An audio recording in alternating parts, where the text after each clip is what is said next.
So we'll start with home-based section of NEET PYQ. Of course, as I told you कि NEET में बहुत सारे question purely theoretical based है, तो this is also one of those questions. A diametric material in a magnetic field moves. Of course, you know it moves from stronger part to weaker part because it is weakly repelled. तो option C, from stronger to weaker part. अगला question. The magnetic susceptibility does not depend upon the temperature in. Magnetic susceptibility does not depend on temperature in diamagnetic substance. Good. Then, if the magnetic dipole moment of an atom of diamagnetic material, तो थोड़ा सा अभी careful, diamagnetic material के atom के पास net dipole moment नहीं होता है क्योंकि इवन नंबर ऑफ इलेक्ट्रॉन्स होने की वजह से all the electrons are paired. So if they are paired, they do not have net dipole moment. So if the magnetic dipole moment of a diamagnetic substance, material, paramagnetic material and ferromagnetic material is denoted by mu d. So mu d is dipole moment of diamagnetic atom, mu p is dipole moment of paramagnetic atom and mu f represents dipole moment of ferromagnetic substance. Diamagnetic में तुमको मैंने बताया paired number मतलब even number of electrons होने की वजह से paired electrons होने की वजह से what is the dipole moment of each atom 0. Paramagnetic में ऑड नंबर ऑफ इलेक्ट्रॉन्स होते हैं तो you have one unpaired electron and that one unpaired electron gives moment to magnetic moment to the atom. तो paramagnetic के लिए dipole moment of atom 0 होता है क्या? नहीं. तो ऑप्शन देखो बताओ. Mu D is 0 but mu P is not equal to 0. Option C. खत्म, डन, सिंपल. अगला question. There are 4 light weight rod samples A B C D separately suspended by threads. A bar magnet is slowly brought near each sample and the following observations are noted. A is feebly repelled, B is feebly attracted, C is strongly attracted, D remains unaffected. A feebly repelled है मतलब A diamagnetic है, B feebly attracted है वो paramagnetic है, C strongly attracted है वो ferromagnetic है और D unaffected है तो वो unmagnetized हो. Which one of the following is true? A is of non-magnetic material? No, false. B is of paramagnetic material? Yes. Feebly attracted मतलब B is of paramagnetic material. Done. खत्म. Next question. Curie's law can be written as, ये तो तुमको पता ही है, C. बराबर. Good. कि ये भी चलेगा? नहीं. ऑप्शन चेक करो. ऑप्शन क्वेश्चन नंबर कौन सा है? फिफ्थ का ऑप्शन क्या दिया आपको? Option C. बराबर. गुड. ये किसके लिए होता है? फेरोमैग्नेटिक मटेरियल के लिए. याद है कि हमने ग्राफ देखा था effect of temperature on ferromagnetic substances. Temperature बढ़ेगा तो एक पर्टिकुलर टेम्परेचर पे ferromagnetic gets converted to paramagnetic, तो उसके लिए ये लॉ था. Next question. When a ferromagnetic material is heated to a temperature above Curie temperature, अभी मैंने बताया फेरोमैग्नेटिक सब्सटेंस को तुम हीट करोगे अबव Curie टेम्परेचर तो वो क्या बन जाता है? पैरामैग्नेटिक. हाँ, तो is permanently magnetise, remains ferromagnetic, behaves like a diamagnetic, behaves like a paramagnetic. Option D. Simple. For a diamagnetic materials magnetic susceptibility is diamagnetic, small and negative. Next question. आएगा कुछ ना कुछ सॉल्व करने के लिए, आएगा धीरे धीरे आएगा. ये क्वेश्चन नंबर 8 ना, आई विल लिव इट क्योंकि इसके लिए तुमको और चैप्टर के कॉन्सेप्ट लगेंगे, तब देखेंगे जब सीखेंगे. 9th भी सेम है. और 9th also you need to know earth magnetism and as I told you कि अर्थ मैग्नेटिज्म पे, जियो मैग्नेटिज्म पे हम पूरा सेशन ही लेने वाले हैं. Yes. 10th number question we will solve. A coil in the shape of an equilateral triangle of side 0.02 meter. हमारे पास एक कॉइल है जिसका शेप क्या है? इक्विलैटरल ट्रायंगल जैसा है. उसका साइड कितना है? 0.02 metre. Is suspended from its vertex. Vertex से सस्पेंड कर दिया हमने. Such that it is hanging in a vertical plane, तो वो वर्टिकल प्लेन में हैंग कर रहा है. between the pole pieces of permanent magnet producing a uniform field of 5 × 10⁻² Tesla. If a current of 0.1 ampere is passed through the coil, what is the couple acting? बहुत अच्छा question है. हमारे पास है permanent magnet, तो permanent magnet ने एक magnetic field produce कर दिया ऐसा. गुड. और इस फील्ड में आपके पास एक इक्विलैटरल ट्रायंगल है which is hanging in vertical plane. तो ऐसा एक इक्विलैटरल ट्रायंगल है. मुझे पता है इक्विलैटरल ट्रायंगल से दिख नहीं रहा, क्यों? क्योंकि इसका ओरिएंटेशन अच्छे से समझना पड़ेगा. ये जो इक्विलैटरल ट्रायंगल है ना, इसका जो प्लेन है इट इज गोइंग इनसाइड और मैग्नेटिक फील्ड ऐसा है. तो तुम इक्विलैटरल ट्रायंगल का जो प्लेन है उसको मैग्नेटिक फील्ड क्या है? परपेंडिकुलर है. क्या है? परपेंडिकुलर है. याद रखना ऐसा है. गुड. अगर ऐसा है, it is hanging from some rigid support. This is how it is. अब अगर ये समझा तुमको, तो तुमको ये समझ में आएगा, यू विल अंडरस्टैंड कि मैग्नेटिक फील्ड और ये जो साइड है ये परपेंडिकुलर है. क्या पूछा है तुमको? टॉर्क. क्या पूछा तुमको? टॉर्क. क्या पूछा तुमको? टॉर्क. टॉर्क मतलब कपल. इसमें से मैं करंट पास कर रहा हूँ. कितना करंट पास कर रहा हूँ? 0.1 एम्पियर का current. Do you remember what is torque acting on a current loop in a magnetic field? What is torque acting on a current loop in a magnetic field? NIAB sin theta, where theta is the angle between magnetic field and length. इसलिए मैंने बोला orientation समझना बहुत important है.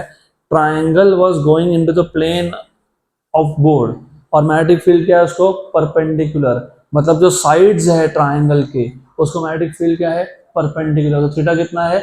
90. Theta कितना है? 90. ये important चीज है. अगर ये नहीं समझा तो आंसर नहीं आएगा. What is sin 90? 1.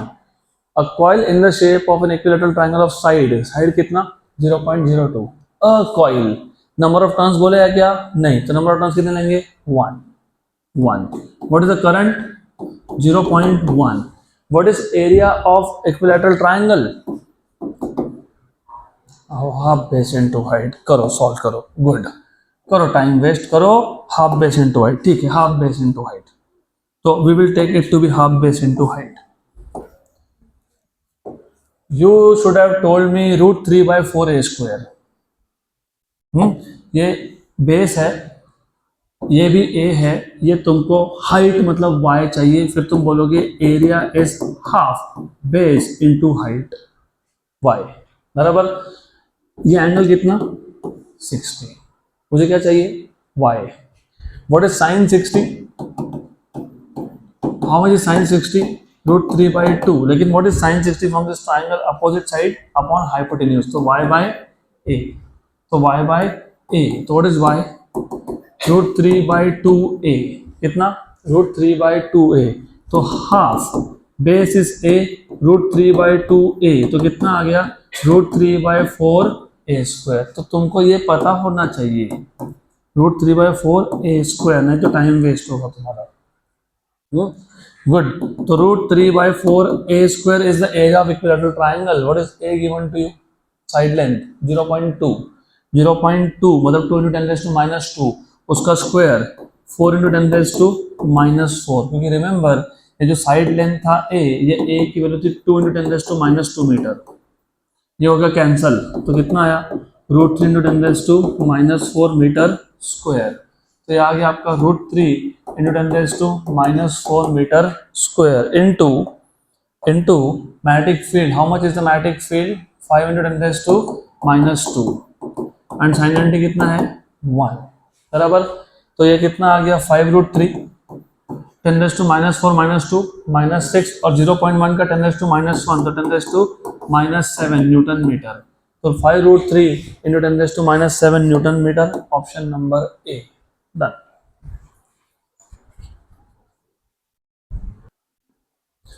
Next question. तो ये बेसिक चीजें कुछ पता होनी चाहिए, जैसे कि what is area of trapezium? Half sum of parallel side into height. Next question, question number 11th. Question number 11th. A magnet makes 40 oscillations पर मिनट. ऑसिलेशन पर मिनट मतलब फ्रीक्वेंसी. और ऑसिलेशन पर मिनट को पर सेकेंड में convert करना है तो डिवाइड बाय 60 करना है, तो 40/60 फ्रीक्वेंसी हो गया। At a place having magnetic field intensity of 0.1 × 10⁻⁵ Tesla, तो जिस जगह पे मैग्नेटिक फील्ड की वैल्यू 0.1 × 10⁻⁵ टेस्ला था, उस प्लेस पे मैग्नेट का फ्रीक्वेंसी है 40 ऑसिलेशंस पर मिनट। एट अनदर प्लेस, किसी और जगह पे प्लेस चेंज हुआ तो मैग्नेटिक फील्ड चेंज होगा। It takes 2.5 second to complete one vibration, तो दूसरे प्लेस पे तुमको फ्रीक्वेंसी नहीं बताया, तुमको टाइम पीरियड बताया, टाइम पीरियड का रेसिप्रोकल लोगे तो फ्रीक्वेंसी मिल जाएगा। The value of earth horizontal field at that place is, तो क्वेश्चन बहुत सिंपल है। क्वेश्चन में सिर्फ इतना है कि आपको पहले केस में n1 मतलब फ्रीक्वेंसी बताया है, 40/40 ऑसिलेशंस पर मिनट, मतलब 40/60 ऑसिलेशन पर सेकेंड, मतलब 2/3, तो 2/3 ऑसिलेशन पर सेकेंड, ये है फ्रीक्वेंसी पहले केस का, राइट। तुमको टाइम पीरियड चाहिए तो टाइम पीरियड 3/2 मिल जाएगा सेकेंड, गुड, क्योंकि हमको टाइम पीरियड का इक्वेशन पता होता है तो टाइम पीरियड का इक्वेशन यूज कर लेंगे। और वहाँ पे मैग्नेटिक फील्ड की वैल्यू V1 की वैल्यू कितनी थी, 10⁻⁶ टेस्ला, 0.1 × 10⁻⁵ मतलब 10⁻⁶ टेस्ला। अब दूसरे प्लेस पे, दूसरे लोकेशन पे, what is the time period of the same magnet, कितना, 2.5 टू कंप्लीट वन वाइब्रेशन, तो 2.5 सेकेंड। और उस प्लेस पे अर्थ के मैग्नेटिक फील्ड का हॉरिजॉन्टल कंपोनेंट का वैल्यू क्या है, मतलब V2 पूछा है। जो एज यू नो कि टाइम पीरियड होता है 2π√I/μb, because we are talking about the same magnet, magnet same है तो मोमेंट ऑफ इनर्शिया सेम है और म्यू भी सेम है। इसका मतलब T is inversely proportional to √B, मतलब T² is proportional to 1/B। इसका मतलब B2/B1 अगर मैं करता हूँ तो B2/B1 इज T1/T2 का स्क्वायर, तो B2/B1, B1 की वैल्यू तुमको 10⁻⁶ दी हुई है। T1, what is T1, 3/2, what is T2, 2.5 का स्क्वायर, बराबर, गुड। तो B2 इक्वल टू 3 का स्क्वायर कितना, 9, 2.5 × 2 कितना, 2.5 × 2 कितना, 5 का स्क्वायर कितना, 25 × 10⁻⁶, तो 9/25, ओके, गुड। चलो यहाँ ध्यान दो, दिस इज इंपॉर्टेंट। इसको सॉल्व करते मत बैठो। अब ऐसा करो, जब भी डिनोमिनेटर में 25 आए तो बस 100 से मल्टीप्लाई और डिवाइड कर लेना। मतलब तुमने यहाँ 100 लिखा तो मैं 10⁻² लिखूंगा, क्यों, एडजस्टमेंट पैरामीटर है। मैंने 10⁻+2 एडजस्ट कर दिया और ये 10⁻⁻6 था, वो तो रहने ही वाला है। ये सिर्फ एडजस्टमेंट किया मैंने, 10⁻+2 क्यों, क्योंकि ये हो जाएगा 1 और हो जाएगा 4 ज़ा, व्हाट इज 9 4 ज़ा 36, 36 × 10⁻⁻2 कितना, 0.36 × 10⁻⁶ tesla, 0.36 × 10⁻⁶, option B.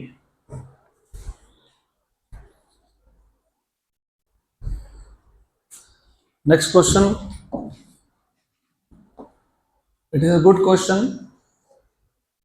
The time period of a freely suspended magnet is 4 seconds. If it is broken in length, important ना, in length, in length, length में तुमने ब्रेक कर दिया तो दो पार्ट्स बन गए ऑफ इक्वल लेंथ। अगर इनिशियल लेंथ 12 था तो अभी L और L के दो मैग्नेट बन जाएंगे। It is broken in length into 2 equal parts and one part is suspended in the same way, then its time period will be. Good question. You have to first of all understand the question properly.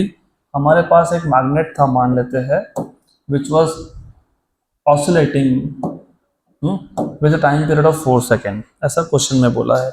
इसको मैंने एक thread से ऐसा, एक rigid support से ऐसा suspend कर दिया और इट इज ऑसिलेटिंग। अब हमने क्या किया, अब हमने कर दिए इसके दो parts. Now what we do is we basically question के अकॉर्डिंग ब्रेक इन लेंथ। तो अगर मैं ओरिजिनल लेंथ को 2L मानता हूँ, 2L मानता हूँ, तो मैंने जब इसको ब्रेक किया, कट कर दिया, तो ब्रेक किया, कट कर दिया, तो इसका लेंथ कितना बन गया, L, कितना आ गया, L, ये हो गया L। और ये जो एक पार्ट था, दोनों में से एक पार्ट था, it is oscillating in the same way. तो जैसे ये ऑसिलेट हो रहा था वैसे वो ऑसिलेट हो रहा है। मैग्नेटिक फील्ड भी सेम है, एक्सटर्नल फील्ड जिसमें ऑसिलेट हो रहा है। तो नया टाइम पीरियड कितना होगा ऐसा आपको पूछा है। पहले केस में टाइम पीरियड t1 की वैल्यू कितनी है, 4 सेकेंड। Good good. इस केस में आपको पूछा है टाइम पीरियड। तो व्हाट वी नो इज, हमको पता है, हमको क्या पता है, हमको पता है कि time period of a magnet क्या होता है, 2 pi under root of I by mu B. Sure sure, पक्का पक्का, good. B is external field, वो तो चेंज हुआ नहीं, 2 पाई तो कांस्टेंट है। लेकिन अगर मैं मैग्नेट को 2 पार्ट्स में कट करता हूँ तो मोमेंट ऑफ इनर्शिया चेंज होता है, क्योंकि मोमेंट ऑफ इनर्शिया डिपेंड करता है मास पे और लेंथ पे, ml²/12। लेंथ भी आधा हो गया, मास भी आधा हो गया, हाँ कि ना। तो आई चेंज होगा। और mu which is dipole moment, अगर आपको याद होगा डायपोल मोमेंट होता है होल स्ट्रेंथ इनटू लेंथ, तो लेंथ भी चेंज हुआ तो डायपोल मोमेंट भी चेंज होगा। मतलब टाइम पीरियड डिपेंड करेगा आई और म्यू पे। पहले केस का आई, मैं इसको आई ही बोल देता हूँ। पहले केस का म्यू, इसको मैं म्यू बोल देता हूँ, राइट। लेकिन दूसरे केस का जो आई होगा ना, I2, ये होगा I2 होगा, इफ यू रिमेंबर m2l2/12, और ये था m1l1/12। यस कि नहीं, हाँ कि ना, यस। पहले केस में लेंथ कितना था, 12, तो तुमको 12 का स्क्वायर लिखना है, 12 का स्क्वायर लिख लो, कोई फर्क नहीं पड़ता। 12 का स्क्वायर लिखोगे तो क्या आएगा, 4 हो जाएगा ना, ये 4। तो पहले केस का ये इनर्शिया है, गड़बड़ बिल्कुल मत करना। पहले केस का ये इनर्शिया है, तो पहले केस में मास था ये था म्यू, म्यू होता है पोल स्ट्रेंथ इनटू लेंथ। पहले केस में लेंथ कितना है, 12, तो 12। यहाँ गड़बड़ के चांसेस होते हैं, इसलिए पहले से बोल रहा नहीं करना। तो दूसरे केस में तुमको फाइंड करना पड़ेगा I2। What is I2, m2l2/12। What is m2, it is m/2। क्योंकि अगर मैं मैग्नेट के 2 पार्ट कर रहा हूँ तो इक्वल पार्ट्स कर रहा हूँ, तो आधा आधा मास, m/2 and m/2। Length L2 पहले कितना था, 12, तो अब कितना है, L। तो therefore I2 will be m/2, m/2 L का स्क्वायर, तो L का स्क्वायर, बराबर, यस और नो, यस। डिवाइड बाय कितना, 12, श्योर श्योर। तो I2 इक्वल्स टू ml²/12 और साथ में 2 है, क्या है, 2 है। तो वैसे रखो, कीप इट लाइक दैट, रखो वैसा। उसके बाद what about μ2, what is mu, pole strength into length. What is the length in second case, L। पहले केस में 12 था, अब L हो गया। Therefore time period T2/T1 equal to, time period directly किस पर डिपेंड करता है, इनर्शिया पे, तो I2 और यहाँ पे I1। और इनवर्स किसके साथ रिलेट करता है, डायपोल मोमेंट के साथ, तो μ1/μ2। तो T2/T1 is how much, 4 second. What is I2, how much is I2, ml²/2 into 12। और what is I1, ml²/4 ml²/12। How much is μ1, μ1 कितना, μ1 qm इंटू 2l, और ये कितना है, qm इंटू l, पक्का पक्का। μ1 और μ2, केयरफुल रहो, μ1 and μ2 cancel cancel cancel cancel cancel cancel cancel cancel, पक्का। ये 2 और ये 2 कैंसल और cancel, sure sure, good good. तो नीचे क्या बचा, 4, मतलब T2/4 इज 1/√4, तो T2 इक्वल्स टू 4/2, कितना, 2 सेकेंड। तो 2 सेकेंड आंसर में होना चाहिए, option number B. Question number 12, option number B. Done.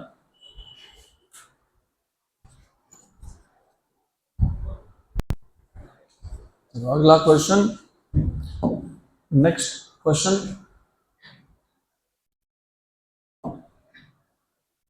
A frog can be deviated in a magnetic field by current in vertical solenoid placed below the frog.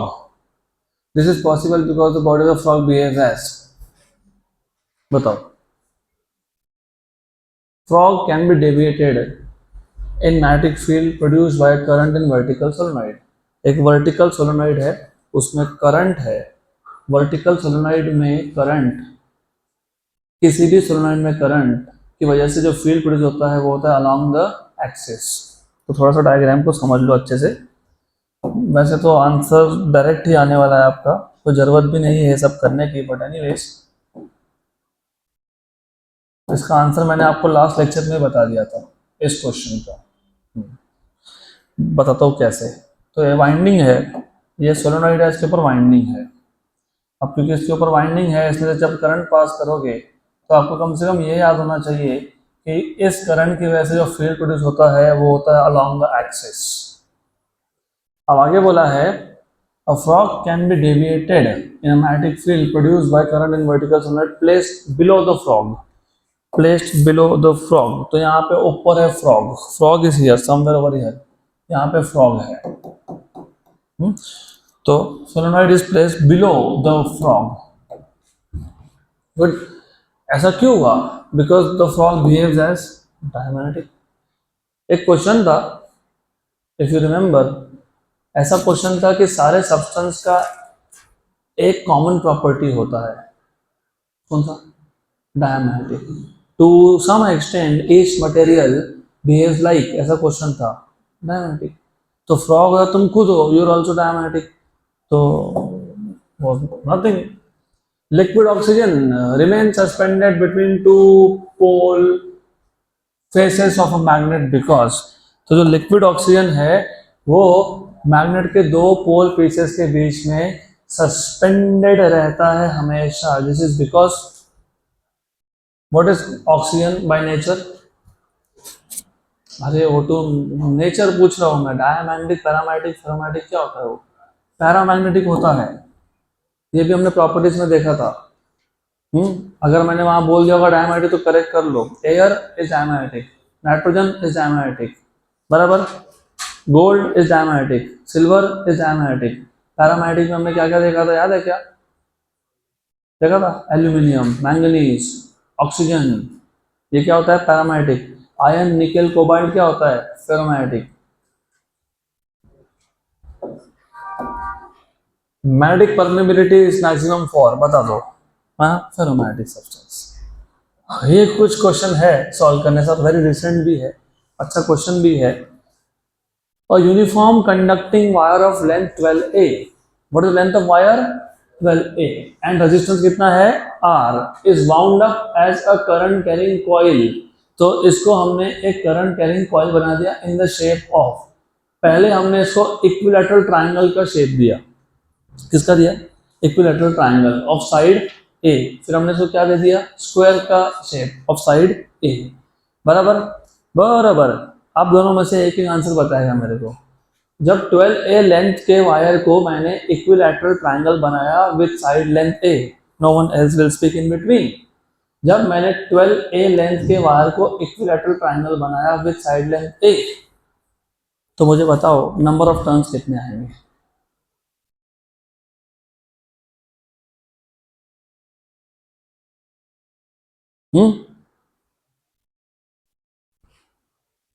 Yes, कितने आएंगे? 4. क्यों 4? सही बोल रहे हो, क्यों 4? हाँ, क्योंकि तीन साइड ए हो गया, तो पेरीमीटर कितना हो गया? 3A. It is always length upon perimeter. Number of turns is length upon perimeter. ए एक टर्न हो गया, 3A यूज हो गया. ए दूसरा टर्न हो गया, 6A यूज हो गया. ए 9A यूज हो गया, 3 टर्न हो गया. ए 12A 4 टर्न्स हो गया. स्क्वायर के लिए कितना होगा? 3. Very good. The magnetic dipole moment of the coil in each case respectively is. Simple सा क्वेश्चन है। सबसे पहले आपको पता होना चाहिए number of turns. Always remember remember remember and remember, number of turns is nothing but total length upon perimeter. मैंने formula ही बना लिया इसका डायरेक्टली, पेरीमीटर। तो केस ए, केस वन में तुमने क्या बनाया, equilateral triangle of what side length, of side length ए। तो पहले केस में नंबर ऑफ टर्न्स को मैं n1 बोल देता हूं, n1, I'll call this n1. What is total length? 12a. How much is the parameter? 3a. तो कितने turns? 4.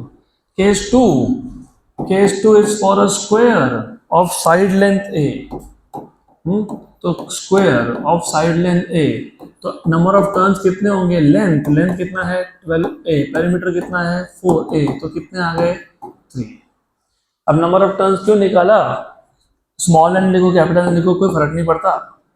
Why did we find out this, because क्या पूछा है, डायपोल मोमेंट। क्या पूछा है, dipole moment in each case. दोनों में करंट I है। What is dipole moment, NIA। What is dipole moment? NIA. Dipole moment is mu, बोल दो mu. Mu is NIA. तो पहले केस में N1 और A1. What is N1? कितने टर्न्स आए, 4। करंट कितना था, I. What is area of equilateral triangle? √3 by 4 side square, side कितना था a, 4 हो गया आंसर। तो √3ia स्क्वायर। दूसरे केस में क्या आएगा, what will be μ2, n2 ia2। What is n2, 3i side square, क्योंकि स्क्वायर का area side square, √3ia square और 3ia स्क्वायर, √3ia स्क्वायर और 3ia square, option D.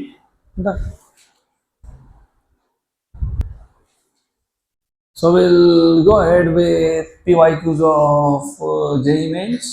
As usual, we should start with first class based. So we will start with class based questions of JEE Mains।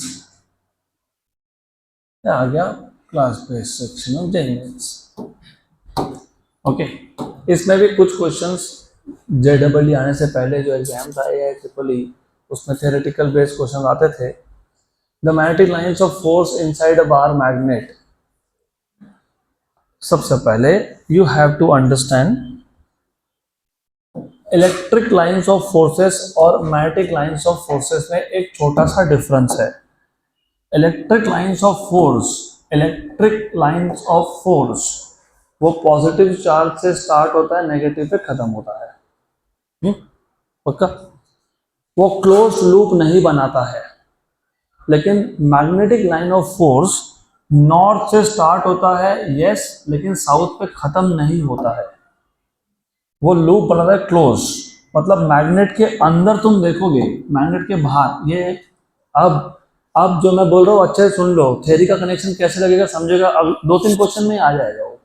अगर तुमको ये नहीं पता कि magnet के बाहर मैग्नेटिक फील्ड का डायरेक्शन होता है नॉर्थ टू साउथ, तो क्वेश्चन सॉल्व नहीं होंगे। और मैग्नेट के अंदर होता है साउथ टू नॉर्थ। तो magnetic line of force inside a bar magnet are from south pole to north pole, option A. Good. Next question. तो अब जो मैंने बताया उसी का एप्लीकेशन है। The magnetic field line due to bar magnet are correctly shown in. देखो north to south जाता है, हाँ, लेकिन क्लोज लूप दिखाया है ना, तो ये तो नहीं होगा, ये भी नहीं होगा। ये देखो ये बाहर नॉर्थ टू साउथ है, हाँ, लेकिन अंदर भी नॉर्थ टू साउथ है ना। ये देखो डी नॉर्थ टू साउथ है, हाँ, और अंदर साउथ टू नॉर्थ है, हाँ, तो option D. Next question. Good. Two identical, identical, अभी चालू हो गया जेई, अब मजा आएगा। Two identical short bar magnets each having magnetic moment m, दोनों का मैग्नेटिक मोमेंट सेम है, are placed at a distance of 2d apart, तो दोनों में डिस्टेंस मतलब दोनों के सेंटर से डिस्टेंस, सेंटर टू सेंटर कितना है 2d, with axes perpendicular to each other, एक का एक्सिस और दूसरे का axis perpendicular to each other है, good, right, in horizontal plane, the magnetic induction at a point midway between them is very good, excellent, excellent, excellent।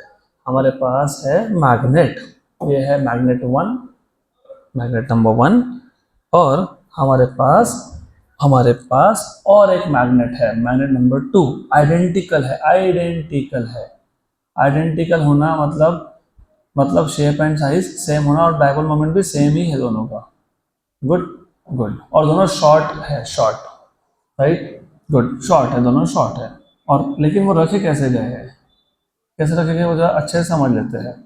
दोनों का axis एक दूसरे को परपेंडिकुलर है, परपेंडिकुलर है, good good good good good. ये पहला मैग्नेट का एक्सिस है, remember remember remember remember, axis is a straight line passing through both the poles, तो ये नॉर्थ पोल, ये साउथ पोल, उल्टा करना है उल्टा कर लो, कोई फर्क नहीं पड़ता, इसको साउथ बोल दो, सुनो, does not matter at all, कोई फर्क नहीं पड़ता। देन दूसरे का जो एक्सिस है, दूसरे का जो एक्सिस है ना, दूसरे का एक्सिस वो ऐसा है, गुड, इसको साउथ बोल दो, इसको नॉर्थ बोल दो, अगेन डज नॉट मैटर, तुमको उल्टा करना है उल्टा कर लो। अब आपको ऐसा बोला है कि यहाँ इसके सेंटर से उसके सेंटर तक, मतलब ये डिस्टेंस कितना है 2d है, आपको बोला है ये जो लाइन ज्वाइन कर रहा है इसके मिडवे, मिड पॉइंट पे मैग्नेटिक फील्ड फाइंड करना है आपको, मैग्नेटिक इंडक्शन मतलब मैग्नेटिक फील्ड, तो ये डिस्टेंस कितना d, और वो डिस्टेंस भी कितना d, good good good good good good good, okay, सही है।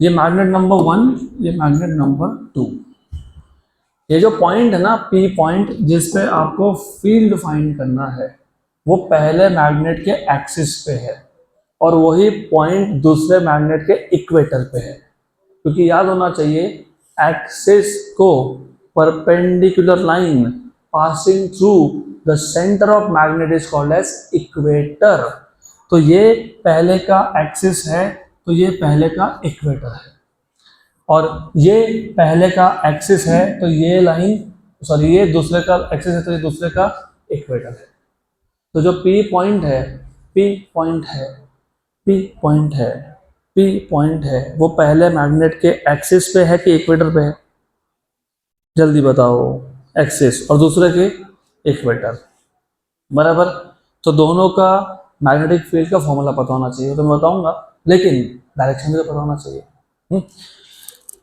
डायरेक्शन कैसे निकालते हैं अब, इंपॉर्टेंट, अभी मैंने बताया मैग्नेट के अंदर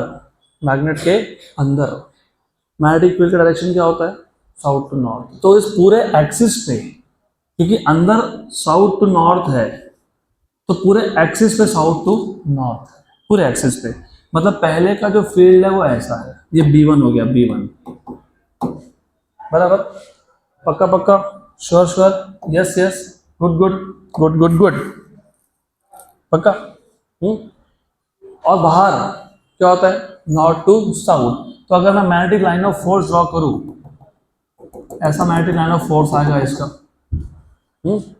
तो ये नॉर्थ से स्टार्ट होता है और कहाँ खत्म होता है, साउथ, तो जो सेकेंड मैग्नेट है उसका जो मैग्नेटिक फील्ड निकालने जाओगे, तो याद रखना वो बाहर, मैग्नेट के बाहर क्या होगा, वो नॉर्थ से साउथ, तो मैग्नेट के बाहर मतलब ये नॉर्थ से साउथ,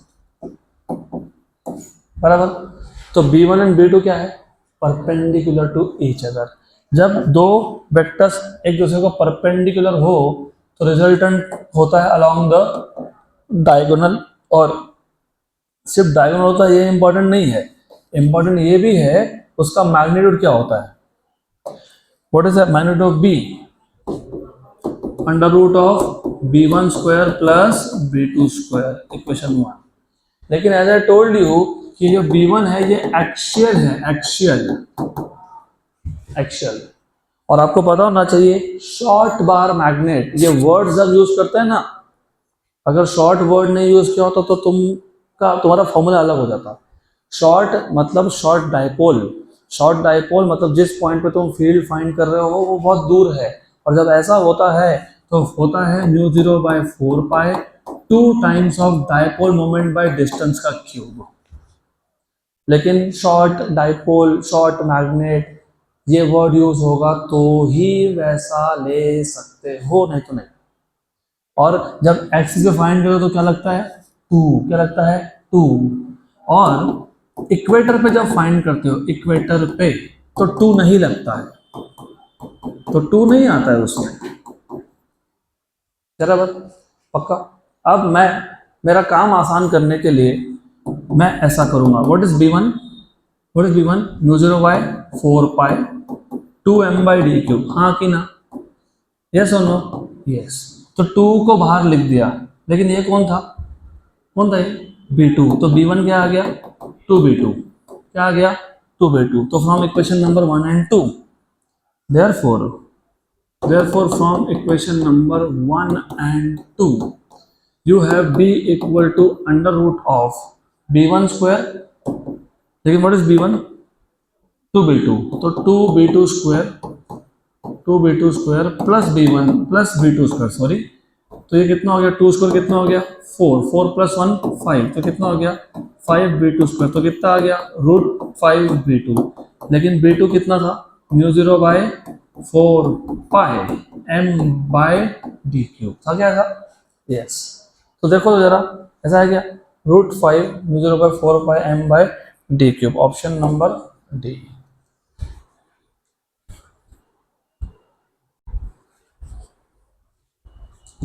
नेक्स्ट क्वेश्चन, अगला क्वेश्चन,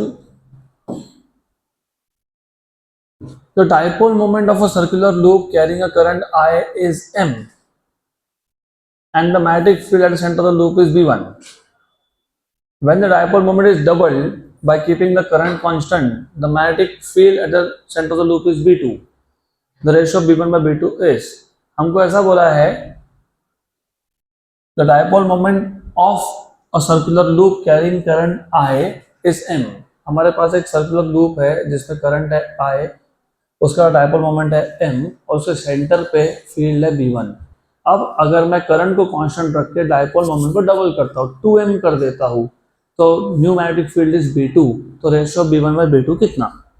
तो फिजिक्स के क्वेश्चन सबके सब सेम टाइप के होते हैं, इस उसी तरह से कॉमन पैटर्न, क्या दिया है, क्या पूछा है, रिलेशन बनाओ। क्या दिया है डायपोल मोमेंट, क्या पूछा है मैग्नेटिक फील्ड, करंट तो कांस्टेंट है बराबर, लेकिन magnetic field due to a current loop at the center of circle, इसका फॉर्मूला पता है तुमको, भूल गए सब कुछ, μ0/2 I/R, लास्ट चैप्टर। करंट तो कांस्टेंट है, μ0 भी कांस्टेंट है, 2 भी कांस्टेंट है, मतलब B का रिलेशन तो रेडियस के साथ बैठ रहा है। हमको तो बोला है डायपोल मोमेंट डबल किया, रेडियस के बारे में बताया कुछ नहीं, बी का रिलेशन किसके साथ है, रेडियस के साथ, तो रेडियस का रिलेशन डायपोल मोमेंट का ढूंढो। What is dipole moment, I into A, याद है क्या, current to area. What is area, pi r square, क्योंकि लूप का शेप क्या था सर्कुलर, आई क्या है कांस्टेंट है, तो M is proportional to r square, equation number 2। चलो एक काम करता हूँ, ठीक, M proportional to r square, तो √m proportional to r, equation number 2। तो from 1 and 2, from equation number 1 and 2, B is inversely proportional to R, but R is proportional to √m. So what is B1/B2? What will be B1/B2? Root of m2/m1. Very good. पक्का पक्का, sure sure, हाँ कि ना, yes no yes yes। What is m2? 2m. What is m1? m। तो क्या आया B1/B2? B1/2 क्या आया √2, तो √2 ऑप्शन है।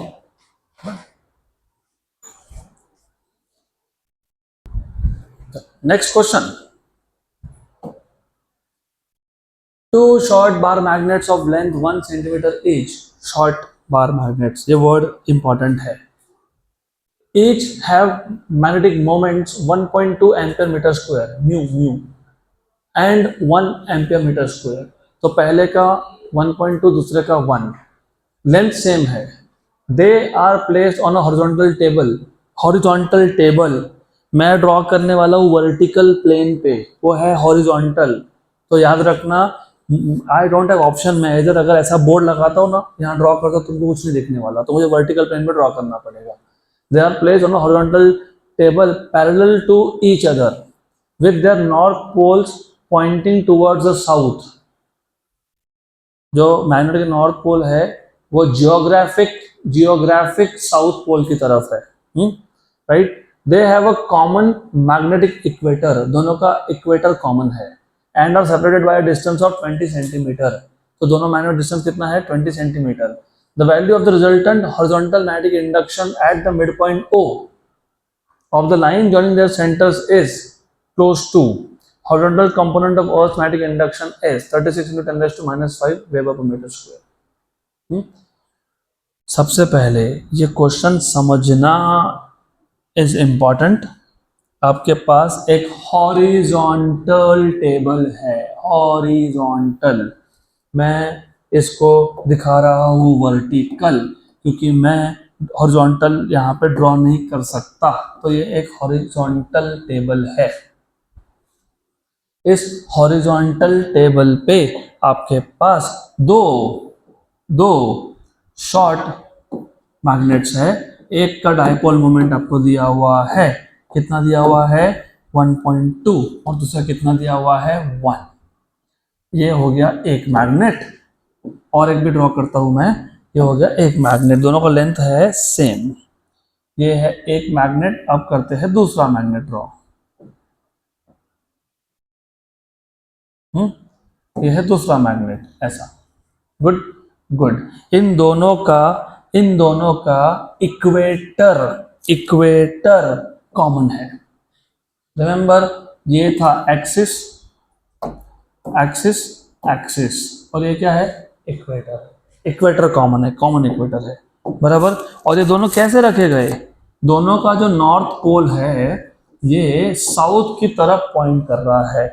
मतलब मैं अगर यहाँ पे एक लाइन ड्रॉ कर देता हूँ तो ये हो गया अर्थ का साउथ पोल, ये हो गया अर्थ का नॉर्थ पोल। क्वेश्चन के अकॉर्डिंग मैग्नेट का नॉर्थ टुवर्ड्स द साउथ है, पक्का पक्का, श्योर 100%, गुड गुड। तो ये कौन है, ये साउथ पोल है, और ये कौन है, ये भी साउथ पोल है। और आपको ये बोला है, क्या बोला है कि इन दोनों के सेंटर टू सेंटर डिस्टेंस कितना है 20, मतलब बेसिकली डी की वैल्यू 20 है। तो ये 10 और वो 10, तो भूलना नहीं है, ये d/2 हो गया और ये भी d/2 हो गया। ये सेंटर है O, और इस सेंटर O पे तुमको पूछा है टोटल इंडक्शन बताओ, टोटल इंडक्शन। अब टोटल इंडक्शन कैसे फाइंड करते हैं, मैग्नेट के बाहर मैग्नेटिक फील्ड का डायरेक्शन क्या होता है, नॉर्थ से साउथ। तो इस मैग्नेट का फील्ड होगा ऊपर की डायरेक्शन में, नॉर्थ से साउथ। मैग्नेट के नॉर्थ से साउथ, वो अर्थ का नॉर्थ साउथ छोड़ दो, मैग्नेट के नॉर्थ से मैग्नेट के साउथ की तरफ। तो ये हो गया पहले वेक्टर का फील्ड, पहले मैग्नेट का फील्ड, बराबर। सिमिलरली दूसरे का भी अगर आप देखोगे तो क्या आएगा, नॉर्थ से साउथ, मतलब ऊपर की तरफ B2। सिमिलरली अर्थ का क्या आएगा, नॉर्थ से साउथ, ऊपर से नीचे। गलत, क्यों गलत, क्योंकि अर्थ का geographic south is magnetic north. Earth is like a very big bar magnet. Earth का जो साउथ पोल होता है, जियोग्राफिक साउथ पोल, वो एक्चुअली मैग्नेटिक नॉर्थ होता है। तो अर्थ का मैग्नेटिक फील्ड उल्टा है। अगर तुम अर्थ को हमारे इस अर्थ को एज अ मैग्नेट इमेजिन करते हो, पहले तो ये पता होना चाहिए कि ये साउथ पोल है, जियोग्राफिक साउथ पोल है, और ये कौन है, जियोग्राफिक नॉर्थ पोल है। तो यू मस्ट नो कि earth can be imagine to be a very big bar magnet, right, ऐसा, like a bar magnet. And then you should know जो अर्थ का जियोग्राफिक साउथ है उसमें मैग्नेटिक नॉर्थ है, उसके पास में है, और यहाँ पे मैग्नेटिक साउथ है, बराबर। तो अर्थ का मैग्नेटिक फील्ड जियोग्राफिक साउथ से जियोग्राफिक नॉर्थ की तरफ जाएगा, नॉर्थ टू साउथ में जाएगा। कहाँ से कहाँ जाएगा, साउथ टू नॉर्थ। फिर भी कंफ्यूजन है, वैसे मैग्नेटिक फील्ड कहाँ से कहाँ होता है, नॉर्थ से साउथ, लेकिन अर्थ का जो मैग्नेटिक फील्ड है वो उल्टा है, जहाँ पे साउथ है वहाँ पे नॉर्थ जैसा होता है, वो मैग्नेट का नॉर्थ, और जहाँ पे जियोग्राफिक नॉर्थ है वो मैग्नेट का साउथ होता है। तो डायरेक्शन क्या होगा, साउथ टू नॉर्थ। तो जो अर्थ का मैग्नेटिक फील्ड है ना वो ऐसा है, ऐसा, ये अर्थ का मैग्नेटिक फील्ड है, बीई, बराबर क्या, यस। तो मुझे अभी बताओ ये सारे के सारे फील्ड सेम डायरेक्शन में है कि नहीं, हाँ। तो what will be the total field will be due to first magnet plus due to second magnet plus due to earth। नहीं तो आंसर ही नहीं मैच होगा, अगर तुम उल्टा दिखाओगे तो माइनस कर दोगे। इक्वेशन नंबर 1 B1, वैसे ये जो पॉइंट था, पॉइंट ये इक्वेटर पे है कि एक्सिस पे है, एक्सिस पे है, इक्वेटर पे है वो।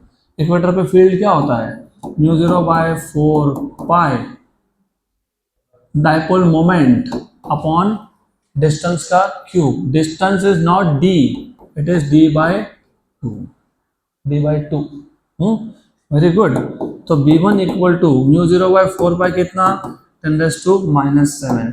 m1 की वैल्यू कितनी, 1.2। डिस्टेंस कितना, 20 क्या सेंटीमीटर, 20 सेंटीमीटर मतलब 20/2, 10 सेंटीमीटर मतलब 10⁻⁻1 मीटर, क्योंकि 10 10 10 10 10 10 10 10 10 10 10 10 सेंटीमीटर को मीटर में कैसे कन्वर्ट करते हो, 10⁻²। तो 10 × 10⁻² कितना हो गया, 10⁻1।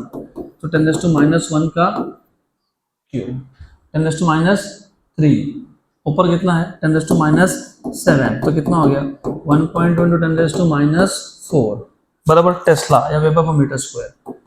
वेबर पर मीटर स्क्वायर भी ले सकते हो, टेस्ला भी ले सकते हो। ये हो गया B1।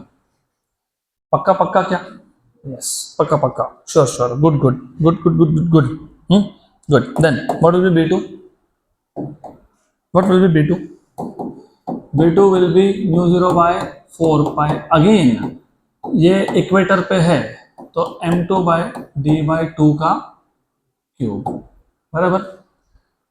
होशियार हो, होशियार रहना।